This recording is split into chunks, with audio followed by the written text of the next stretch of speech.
Hi, everyone. It's Pooja Desai, your host and Heels. Welcome to Heels and Boots on the Ground. In this Food versus Mood episode, we welcome back my dear friend and certified integrative medicine nutritionist, Donna.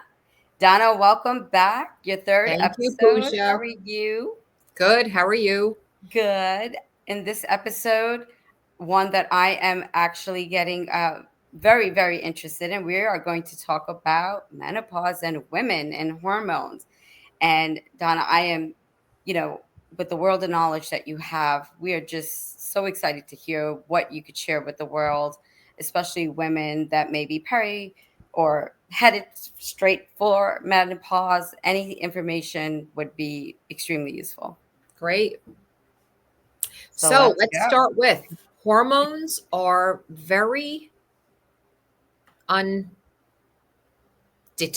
right? Because no one really checks them, not for wellness. And they're really not honored for the really position that they have in our wellness. So hormones are critical no matter really what the age. Even at 90 years old, we still need hormones for wellness.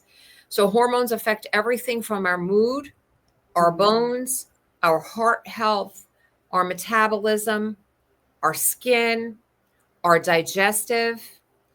And so I have a lot of women coming in either perimenopause, that's could be anywhere from 40 to 50, and even menopause 51 to 52 average age up until in the 60s, that they really don't feel well since they have gone through menopause.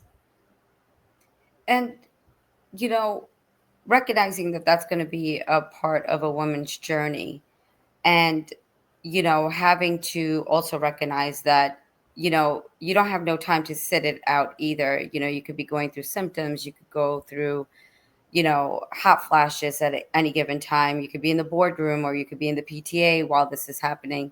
What are some of the tips that, or foods even, that you think, either could make it worse for you as a woman or, better? So, depending upon the symptom, right, that you're having, which the symptoms can be anything from brain fog, where all of a sudden you can't think like you used to, Hmm. digestive, the hormones change the digestive. It can actually slow down from the lack of hormone. Of course, we know vaginal dryness, breast tenderness, bone loss, we know those. So, because the hormones directly affect our brain health, if we take foods in that are also taxing on the brain health, like too much sugar, too much caffeine, you're going to suffer more. If you're having a lot of hot flashes, you don't want to be taking a lot of caffeine because it's just really going to make it worse.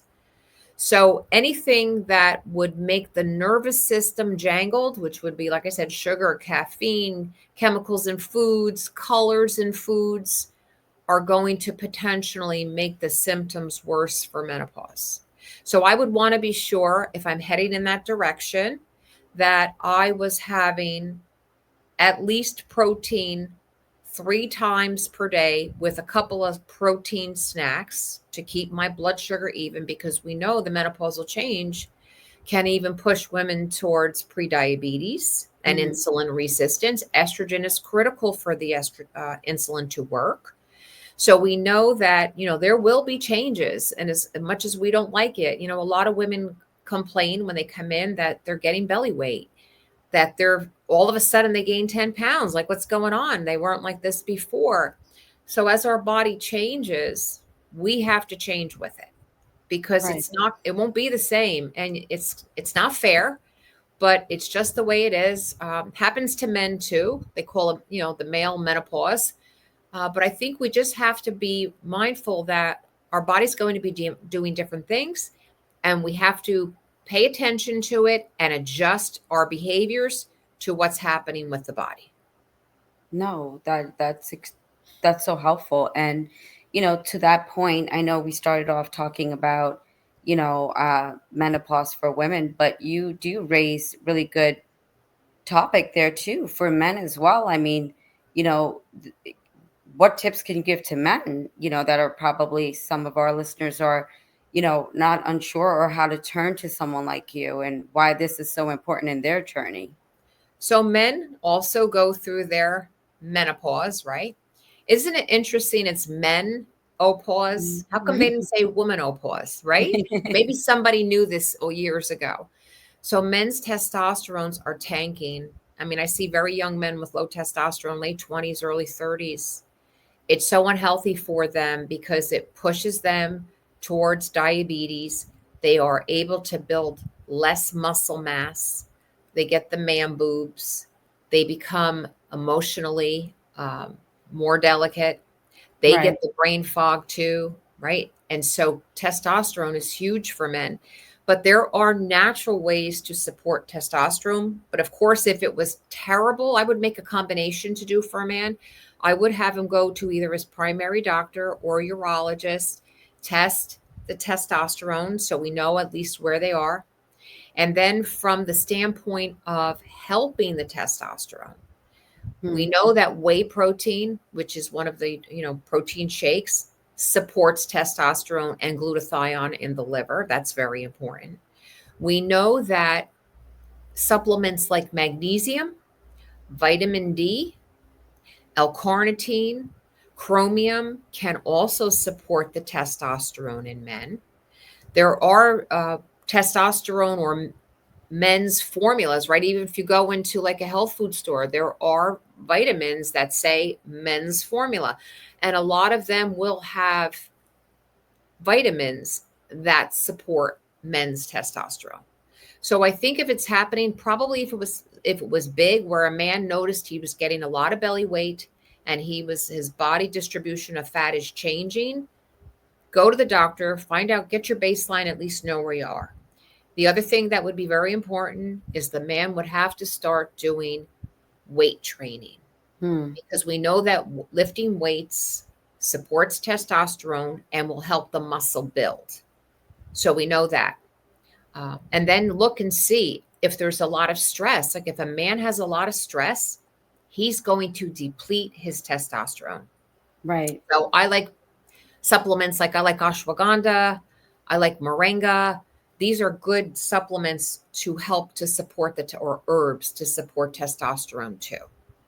Wow. I mean, honestly, like I said, it may have started off on focusing on menopause, but I think with you being such a knowledge donor, it's a shame not to utilize every bit into anything that you can offer. So I think, menopause, especially any exercises for females you think that are good for them. Women need weight training too because almost all women have low testosterone. Right. Some have none. And then we have the other spectrum of it. Usually younger women have the PCOS where that's a big growing population, which is basically a insulin problem, blood sugar insulin problem with the hormone being too high. Again, this is coming environmentally.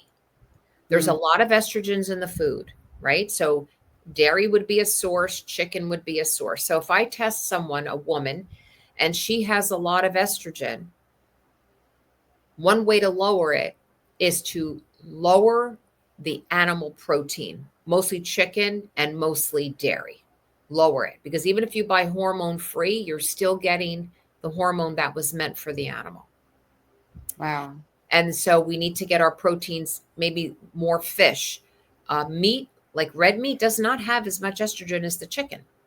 Hmm. So we try to manipulate the diet to lower the estrogen from the food source itself. That's one way to help it. And then strengthening is important, but what about for bone? Because for especially, with women, you're losing enamel, you're losing everything at one whop. It's going quickly. So as soon as, even before you go into menopause, if you're having hot flashes, that's when you're losing bone. And the Interesting. bone, if one of the big problems I see today, because a lot of girls dieting and who's vegan and different things, they're not putting in what they need. You could be vegetarian and be healthy, but they're not doing it healthy because they don't know what to do, right? Hmm. So if you don't build the proper bone when you're young. You have until you're age 26, believe it or not, to build bone. Your hand is very intricate. It's not done until you're 26, a woman, all those little bones to fill in. So if a young woman did not get the proper bone supports at a young age, she's already starting at a deficit. So Right. she's primed already to have bone loss. And then we put stress on top of that, and alcohol and other bad habits, smoking, and all of those are really going to, weaken the bone more. So I predict we're going to see a major increase in bone loss because of what's happening with dietary things. But it doesn't have to be that way. I mean, I'll see teenagers that are vegetarian, the parent brings them because parent wants to make sure the child is getting enough. I test all the vitamins, minerals, amino acids, nutrients in their body, and then I can see, what do they need? Do they need minerals? Not just calcium, Mm-hmm. right? They need minerals. If they're not going to do it in a food, because you can't force somebody to eat animal product if they're not going to. Mm-hmm. It's not proper. It's not ethical, right? But Right. there's ways we could get around it if you knew. And then once you hit the menopause, you could be having this low bone for nobody's checking your bones when you're 25 years old, right? Right. But Right. you got this low bone to start, and then once the hormones drop, boom, right into the osteopenia, and some women osteoporosis right from the beginning, because it's not a very looked at system in the body. I've never seen, unless a young person had fracture that shouldn't have happened, just like a stress fracture, that's not normal in a young person, right? Sometimes I've seen the doctors, orthopedists, go look and see if there's bone loss, but it's not common. So if a child has a stress fracture, I've had kids have it in their back or an arm or a leg. Well, you shouldn't be fracturing stress fracture at a young age because your bone should be solid. Mm-hmm. We really need to go look at the bone density and make sure we don't have a problem, because the sooner you can jump on the bone loss, the better chance you have to prevent severe fracture, severe osteoporosis, because it is actually a tough thing to reverse. It Right. is, but it can be at least held at bay, but to say complete reversal of osteoporosis without med, it is tough. Right. And not to mention what it does to you emotionally. Can we touch on some of the, effects that menopause has on emotions for Right? women? So most women, when they come in and they're in that 45 to 50, even 55, it's kind of a depression where they feel like, I just want my old self back. I don't know who I am. This is what I'm being told. So years and years and years of healing this, I kind of done my own like little, assessment that Hmm. this is what I'm being told. I'm just listening. I Right. don't know who I am. I want my old self back. I'm not, I used to be sharp in the boardroom. Now I can't even keep up with what's going on. What's wrong with me? And sometimes it's the hormonal imbalance. And so, today there are different kinds of hormones. Even some of the gynecologists are reversing their thoughts for the past 25 years, thinking that we don't need to put any hormone replacement in. I have gynecologists that are saying, you know what, since we pulled hormones from women in Hmm. 2000, they didn't fare as well. We actually have more heart disease and more women die of a heart attack Mm. because we are more likely to die of sudden heart attack. And so hormones is huge for that because it protects your heart. Estrogen protects your heart. So you Right. see some of the reversal happening there with the gynecologist, the forward thinking gynecologist.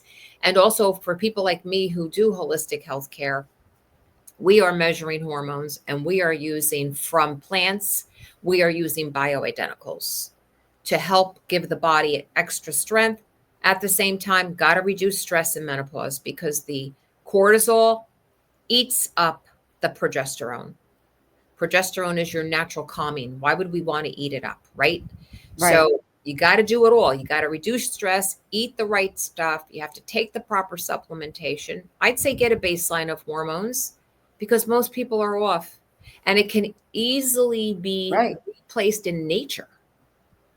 Huh. if you know what to do. If you don't have any numbers, well, what are you going to do? Right. No, I mean, it makes complete sense. And Hmm. this is a good one. There's some foods that also help you not lose your drive. What type of foods would you recommend to those women or men that could help enhance without having to add anything, not organic into your body either? So I would say when it comes to brain health, know this: your brain is more reactive to toxicity than the physical body. Hmm. The brain is mostly fat, a lot of fat, and and a lot of water too in the body, right? But a lot of things happen in fat transmission in your brain.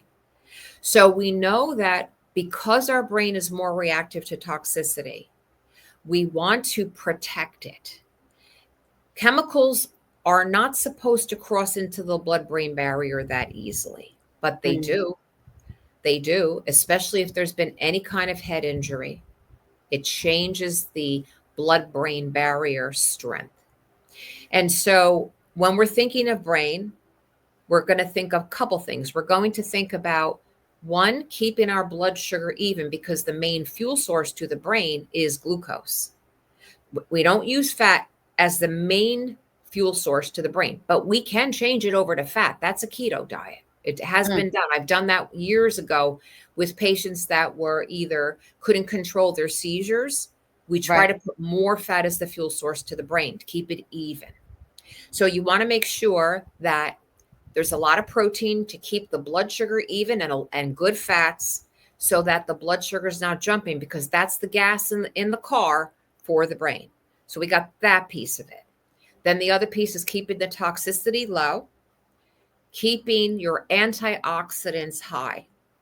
All your fruits, vegetables, that's all your antioxidants. We don't get that from as much like from meats, right? We get it more from the plant world.